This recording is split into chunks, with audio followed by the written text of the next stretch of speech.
Do you want to elevate your Airbnb? We have 9 ways to scale up your operations. 90% of hosts are not doing number 9, and they are not making money. Hi, I'm Sarah Karakayan. And I'm Annette Grant. And together we are Thanks for visiting. We've been hosting for well over a decade, welcomed tens of thousands of guests, and earned thousands of 5-star reviews. Our portfolio continues to bring in over $1.5 million year over year, and supported not only by the industry's leading brands, but also some of the biggest media outlets.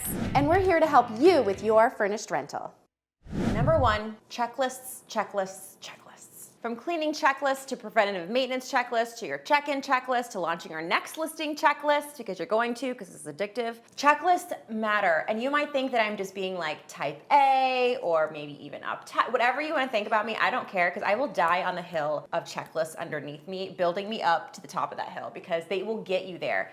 Here's the thing, and we've done this before, we've compared it before because this really drives it home, is that pilots do not take off the ground without a checklist. Doctors, they don't perform without their checklist.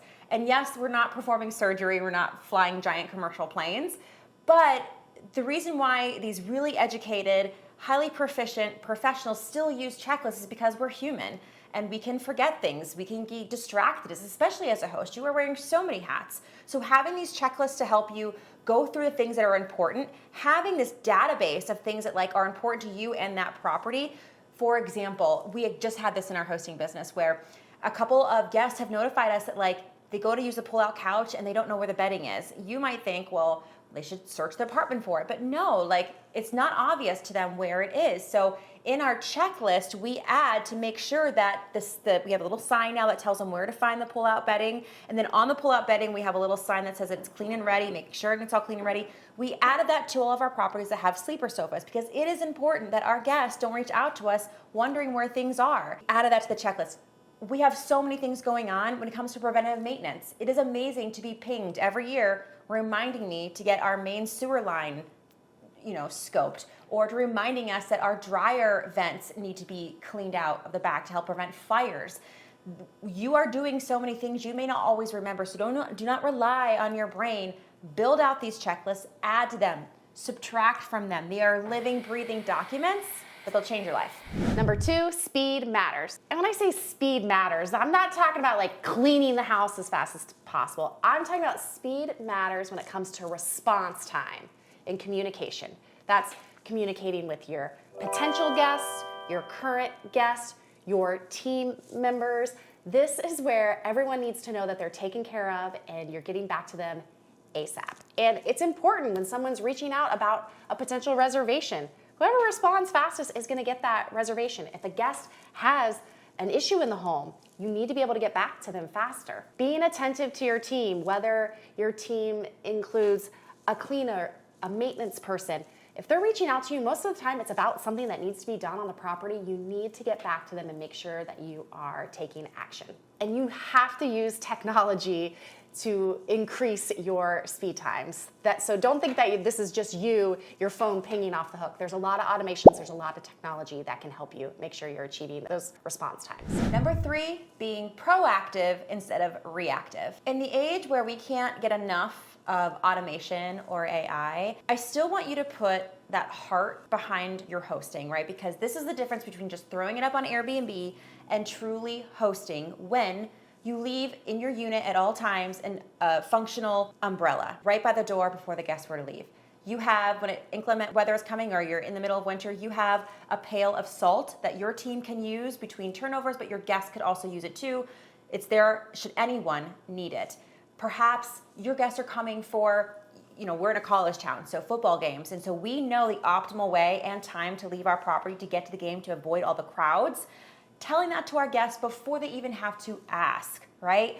If inclement weather is coming and winds are going to be high or the power may go out, for us to message all of our guests our plan of what they should do should these things happen before they have to tell us, hey, the power went out. What should I do? Should I turn it back on? What is going on? Remember, these people are coming, they're kind of turning off their brains, they're in vacation mode, or maybe if you're like us, they're in business mode, they're coming in town to be with family or friends, or they don't know anyone here and they're coming for whatever reason.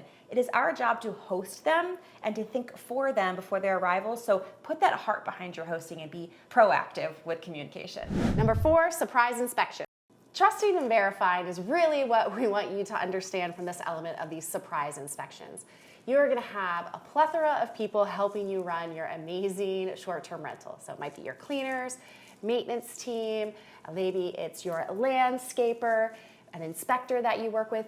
You want to trust but verify their work, and the way to do this is through these pop-up inspections, and they can be on-site or remote. So an on-site one, for example, is, let's say your cleaner did just complete all of the work, wanting to go in after them and make sure they've done all the work, but then also some of those detail areas like making sure the microwave is cleaned out, opening up the silverware drawer. Is everything there? Is the wine key there? We recommend doing inspections after every stay, but you might have to do these pop-up ones in addition. Secondarily, maybe a remote trust and verify is your maintenance person said that they had come out to perform some work and they gave you a bill for it. It's like, can you go in and look at your lock system? Did they arrive when they say they arrived?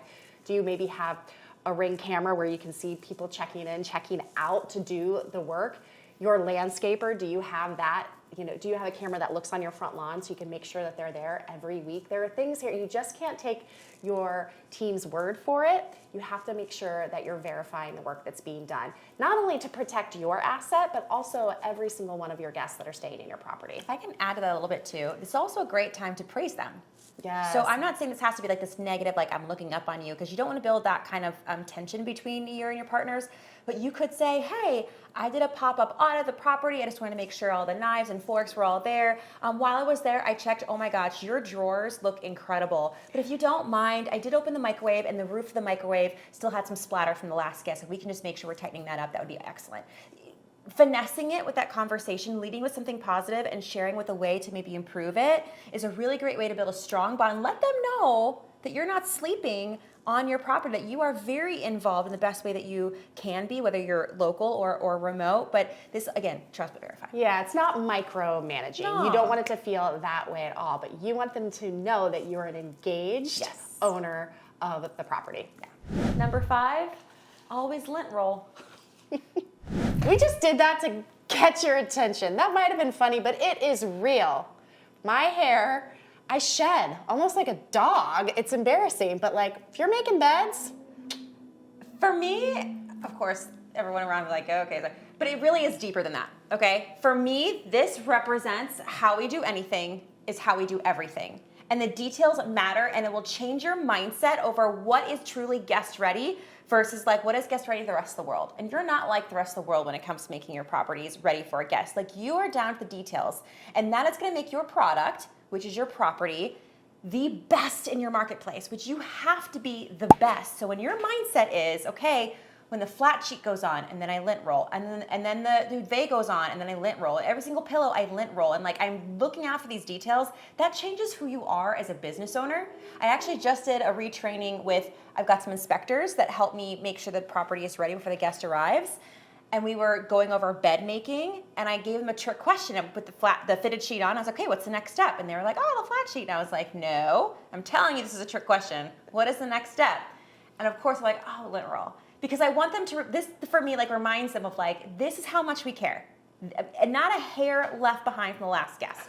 Number 6, provide a forgot something basket. You might be asking what a forgot something basket is. Well, it's exactly what it is. It's a basket full of everything that your guest could potentially forget. So for example, a toothbrush, toothpaste, a razor, Q-tips, cotton balls. What you want to think about is, when you're staying at a hotel, if you forget some of those things, what do? You ring down to the front desk, they bring it to you. Well, when someone's staying in your short-term rental, you don't have a front desk. You want to have those things provided for them. And I know what you're thinking of, like toothpaste and toothbrushes, like you're doing all this math in your head. It is not that expensive. All of these things can be really affordable. And the best part is, so many of your guests won't even use it, but they will recognize that you were thoughtful. You were anticipating their needs. And so they'll have that in there when they're just thinking about their entire stay. And we are telling you, this is something that is going to really bring that hospitality side to each and every one of your guests. And it's such a simple thing to do. As you continue to watch the Thanks for Visiting YouTube channel, which I hope you do, because a lot of good stuff here. And subscribe. Subscribe, hit that sub button. No, but seriously, I want to help develop the mindset that you're going to have. Like anytime you hear us talk about something new that you don't have and you love that idea, I want your brain to go immediately next to like updating your checklist. We just talked about that in number 1, how important that is. So if you love that idea, okay, operationally, what is it going to take to get that done for every single turnover? Okay, The so replenishment of the replenishment of the forgotten basket. The basket itself inside is going to get dusty. The tops of your, if we offer hairspray, so the top of the hairspray can will get dusty. So okay, I want my cleaning team to make sure the basket's clean inside, that it's dusted off, and I want my inspection team to make sure that it's not empty. Like maybe the guest went to town on the hairspray and they put it back. Well, is it empty? So whether maybe your cleaning team helps you with all of it, or maybe you don't have a team and you are yourself. Regardless, add it to your operational strategy. Maybe you have a checklist for things that you order quarterly, monthly. So whatever you decide is going to go in your basket, add that to your checklist. Anything that you hear from us that you love, just think about how you need to add that to your operations and how you're going to make sure it gets done the same way each and every time. Number 7, never say no. So we're in hospitality, right?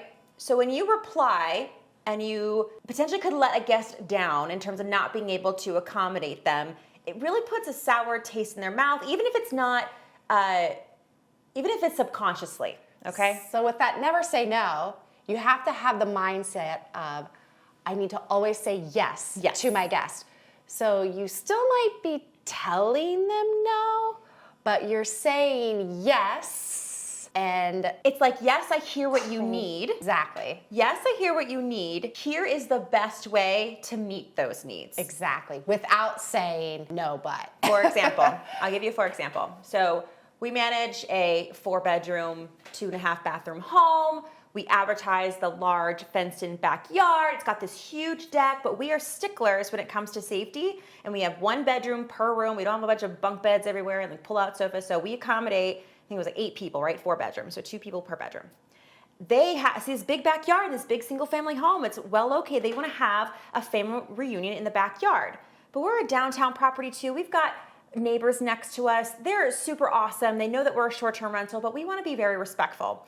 So if the guest asks, like, can we have this family reunion in your awesome fenced-in backyard with a giant patio? It's like, oh my gosh, I am so excited that you're coming to our property to celebrate your family and getting together. Well, our backyard isn't well suited for that many individuals, especially because we want to take in consideration our neighbors.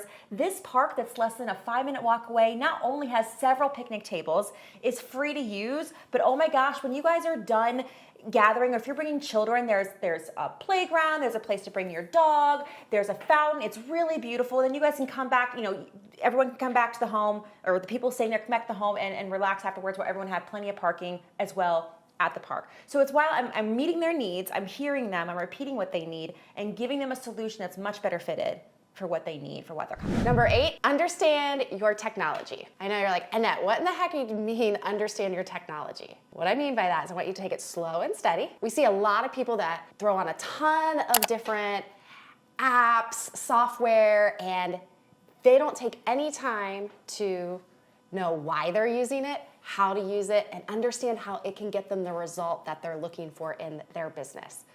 So slow and steady wins the race here.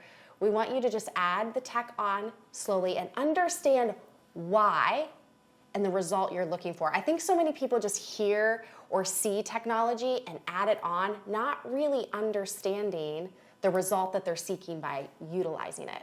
So we really want you to know that why ahead of time, understand the tech, why you're adding it, the result it's going to get for you and your business and your guest. Going a step further, just to give you an example of how we do this, is I use a property management software. I know that every Monday at 3 o'clock Eastern, they have open office hours. So I put that in my Google Calendar so that if there's something that I had a challenge last week with how to make it work for me, or there's a feature that I haven't quite mastered yet, I know that I can go in there and ask the questions that I need. So for you, it could be something like that, because a lot of these softwares these days are really upping their customer service and making sure, because there's a lot of competition out there for them. So take advantage. I always show up to these calls and there's like no one there. And the amount of money we spend on these applications, it's like, I want to make sure that I'm like mastering this. So I'm going to raise my hand and ask all the questions and make sure that I'm getting specific feedback about my specific issue. So show up to those live workshops with the people. And if you even have to like tell yourself like once a week, I'm going to sit down and figure out a new feature on my dynamic pricing software. Like make an appointment with yourself. It's just good business practice. And ask all the questions. Never be scared to ask all the questions. Number 9 is a monthly numbers check-in. At the beginning of this video, we mentioned that 90% of hosts don't do this. And because they don't do this, they don't make money. And that makes sense. If you're not looking at the money coming in and the money going out and doing a simple check-in with yourself and your hosting business every month, then you have no idea if you're making money. You have no idea how to push yourself next month. You have no idea, oh, last year I did this. The marketplace is telling me that we're up by this percentage. I need to make sure that I'm bringing my percentage up by this percentage. Or, oh my gosh, we brought in all this money, but I am not defending my profit and I'm spending way too much money on superfluous items. Like, tracking your numbers and seeing the patterns is essential to being a profitable business owner. And it really is as easy as what was your income for the month and what were your expenses. We hope you're excited now and want to get to work on taking action, but also some caution here.